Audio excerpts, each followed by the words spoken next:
Sir, bakit nagkakatibak ang manok? Tsaka nag-iiba kulay ng paa. Ano po kaya problema at ano po ang kaya ang pwedeng solusyon?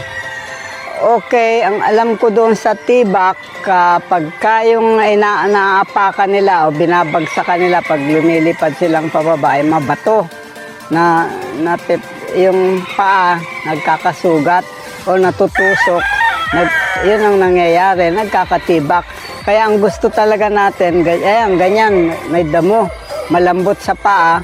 Pero pagka mabato, ayan, pagka padapo sa tungtungan, pag lipad, bababa sa lupa, babagsakan nila mga mababato, nasisira yung paa, kaya nagkakatibak. Ngayon, doon naman sa nag-iibang kulay, hindi namin masyadong nararanasan yan, pero lang sa sisiw. Pero pag magulang na, hindi na nagbabago ang kulay ng paa.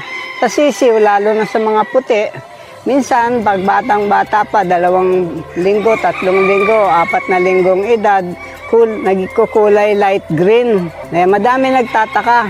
Pero sinasabi namin, huwag kayong mainip. Pag gulang-gulang yan, pagdating ng mga 2 buwan edad o mahigit, nagiging puti din yan.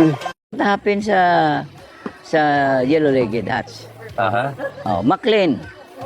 Anong posisyon ng McLean? Boston over brown-red. Di ba? Tama ba ako? Hindi. Tama, kasi... Okay. Now, lumabas mga Blue Legs. Nagpanalo sila for how many years? Sa Amerika. Okay. Lumabas itong Alabama Roundheads. Tinatalo nila si McLean. Okay. No? Anong ginawa ng mga breeders ng McLean? Oh, nag-breed back sila sa Boston side.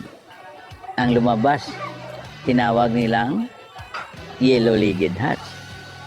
3-4 Boston. 3-4 Boston, okay. Okay.